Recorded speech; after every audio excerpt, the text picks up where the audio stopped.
The Man Who Haunted Himself is a 1970 released British psychological thriller directed by Basil Dearden. Roger Moore stars as Harold Pelham, who is a director of a marine technology company, aren't they? I don't know, whatever they do, it's quite dull. As the film opens, he's heading home from work in his lovely 60s Rover, trundling along the M4 in traffic, which we would never see these days. It was very, very light. Home time on the M4 these days, I'm sure it's constant gridlock. Anyway, you get hints at his sort of personality as he's driving along, because he sees a sign for the 40 speed limit and he checks his speedo and slows down accordingly. So he's a very sort of prim and proper guy who does things by the book. And then sort of, a minute or so later, his sort of expression changes, almost like he's possessed or something, and he suddenly decides to take his seatbelt off and starts racing down the road at sort of 90, 100 miles an hour, weaving in and out of the traffic. We see like a Lamborghini superimposed over the top of his car, like he's suddenly driving this sporty car. Due to his crazy driving, he smashes through a barrier into sort of some roadworks, and then it was probably like one of the longest spins in cinema history. Comes to a crashing halt, and the next scene we see him in hospital with what appears to be a head injury. And while they're working on him, his heart stops. They manage to get it started again, but then he has two heartbeats on the little monitor, which confuses the surgeons for a moment. So they give the machine a whack on the top, as you do. and suddenly there's only one heartbeat again, so everything's fine. Having recovered after a few weeks, he's off to work again. But strange things start happening. People claim to have seen him where he couldn't have been. I think, but when he was recovering, he went to Spain for a week or two. So this person that claims to have seen him, couldn't have done, because he was in a different country. He doesn't quite know what to make of it, really. All the while there's a sort of takeover. Well, it's a merger, I think, with another company at his work. But there seems to be some sort of industrial spying, espionage kind of stuff going on with this takeover / merger. There's sort of a side plot with finding out who's giving them information on what they're working on. And at home, I think we get the impression that his relationship is a little bit strained already with his wife. As I mentioned, he's quite sort of conservative and very by the book, and doesn't really like to do anything exciting or interesting. And I think that's much to the frustration of his wife, who would like to let her hair down once in a while and do something fun. But he's not he's not a fun-loving guy, unfortunately.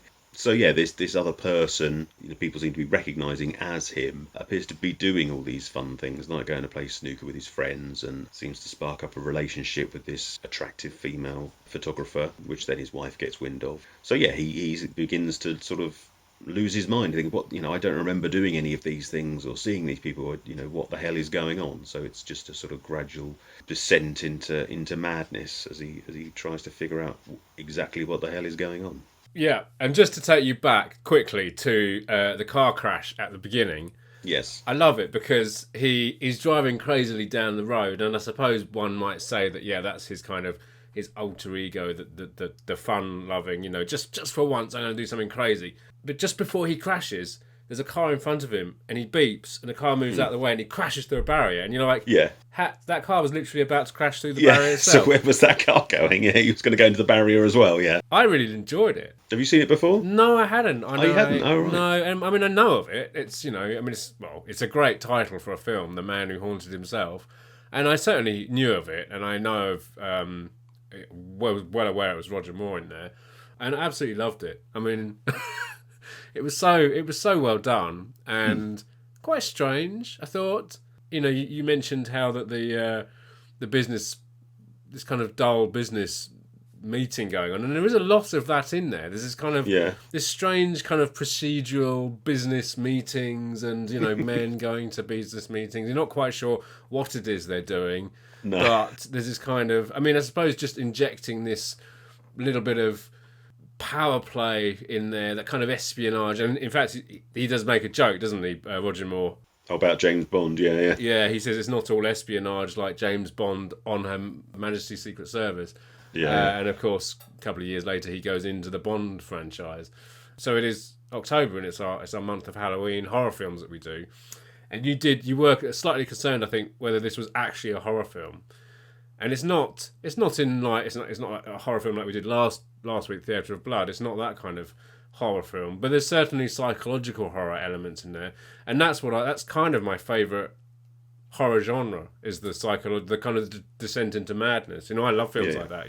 We did The Tenant on the channel, and other Polanski films like Repulsion and Jacob's Ladder we did. I love that's my horror genre that I love, and so this was right up my street, and it was really good, and it actually went to some quite strange places, and Roger Moore is just amazing in it. I mean, it's his favourite role of his own, as he was quoted a few years ago saying, because I think he was the Saint, and obviously after this he did The Persuaders, and then he did Bond, and all probably quite similar roles, where he's just a good-looking guy with cheeky one-liners and his eyebrow and and all that. So he appreciated, that this gave him something a little bit different to do. Spoilers, but obviously there is a doppelganger. And he's playing both roles. He relished that chance and really enjoyed doing it. You have obviously just mentioned the spoiler, but it's not. I mean, for most of the film, he's not there. You are left wondering, and you're kind of still. I mean, it's we won't talk right at the end of it, but you are often left wondering, what is going on here? Is it not? And maybe we won't say what it actually is, but there is a scene where they are both on screen together, and it's actually done really well for the period it's set, 1970, for the effects. And I believed in him playing both characters as well. He was, definitely. Some great characters in there. I mean, there's a lot of. I think again, like we were doing Theatre of Blood last week, I think a lot of the actors there, a lot of the older actors are probably quite well known for that period. Yeah. There's a couple of, I think Gerald Sim was a name that I recognised, but the one kind of standout role in this is, so at one point during the film he does start to think he's maybe losing his marbles somewhat, and he goes to see a psychiatrist, and that's played by Freddie Jones, and that is amazing. He's amazing in it. He can kind of steals the show slightly, and there's this incredible scene where the first time he sees him, he's in this room and Roger Moore's on a seat and he's up, kind of standing up above him, and the camera kind of circulates around. And as the camera's going around, he keeps kind of twisting Roger Moore's seat around in a circle. And it's a quite disorientating moment. I kind of think this film, it goes to quite psychedelic places, this film. One term that often crops up for films like this is psychotronic, I think, which is kind of films that are kind of to do with psychoanalysis, but also quite low budget, psychedelic, weird, head trip films, and I certainly would put that in this, psychotronic for this film, and that's a great man. I mean, Freddie Jones is an amazing actor anyway, father of Toby Jones, of course.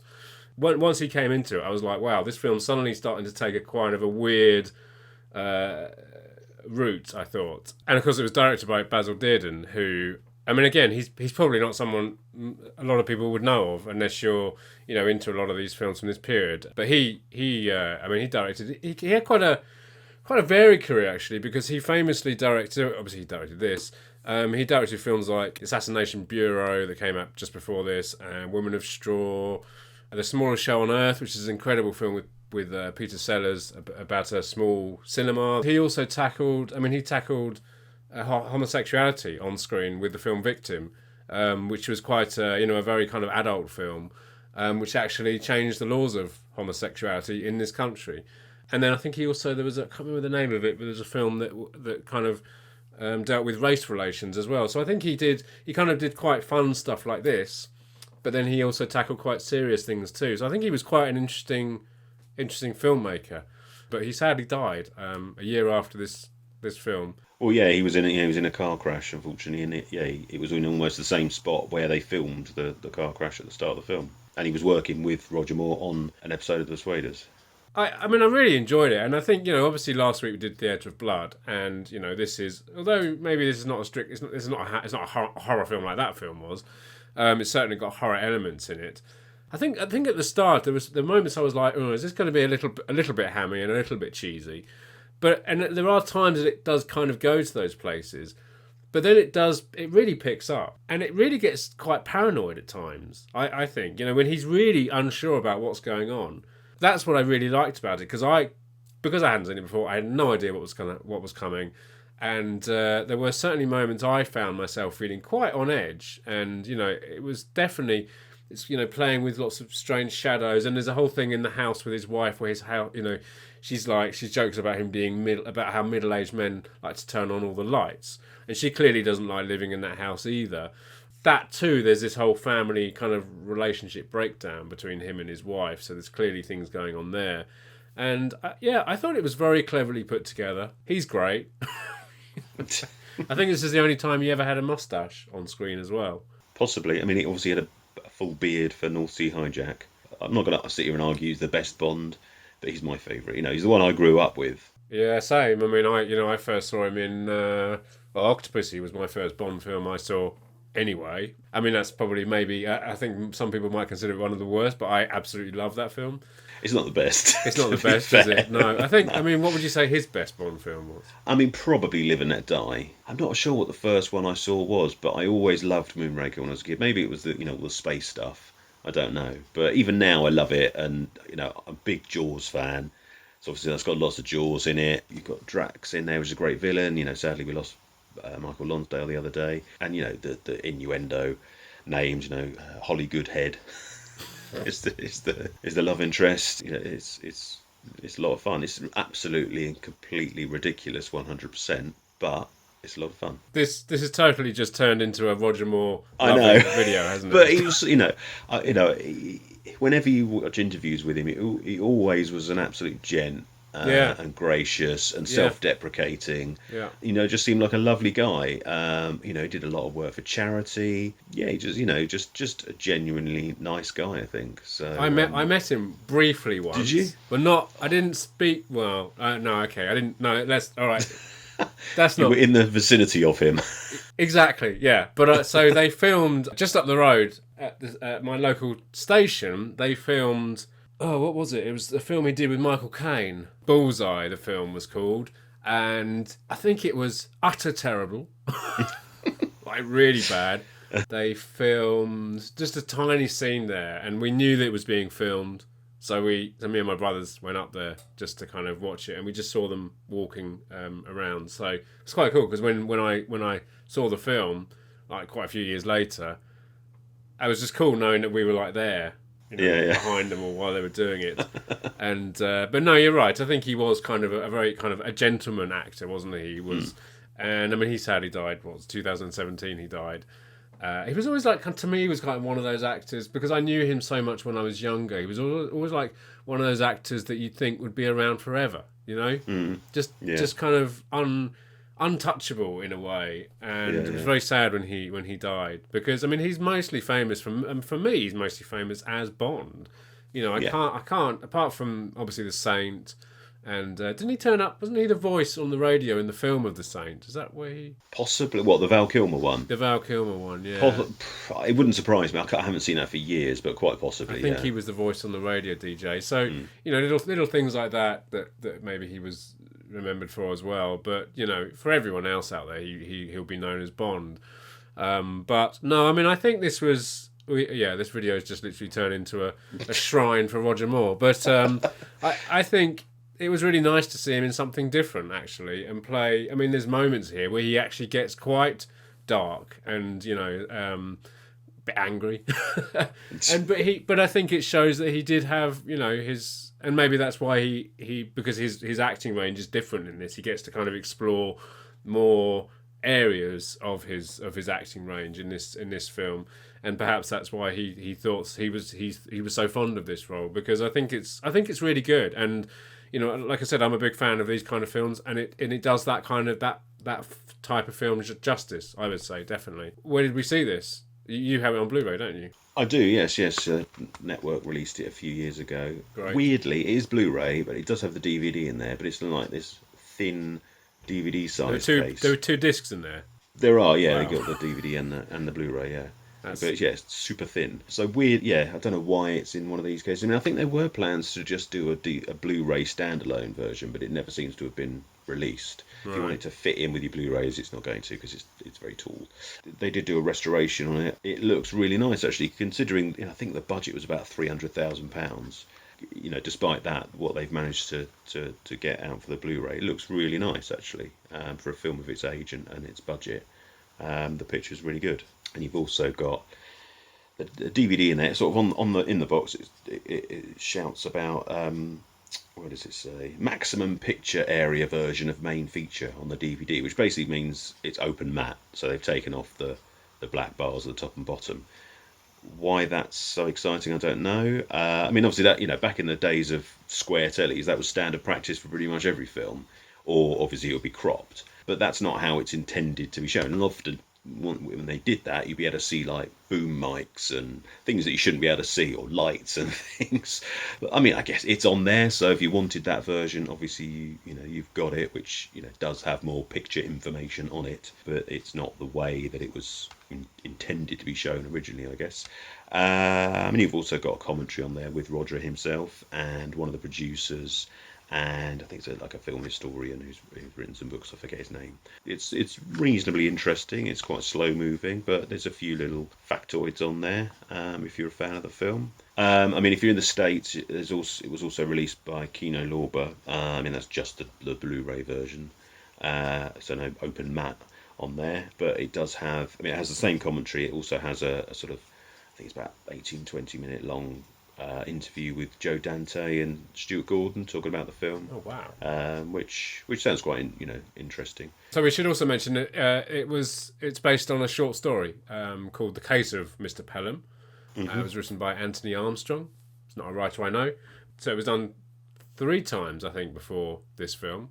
It was made, and one of those times was as a Hitchcock Presents show. But apparently I was reading that all the other times it was done before this film, it was always done as a black comedy, and this film kind of gave it a more serious tone. Just out of curiosity, what is the film's rating? Have you got it there? Well, it's a PG. Because there are things in there that are slightly non-PG, I'd say. Yes. There's a few. There's not really any nudity in there, but there's a few.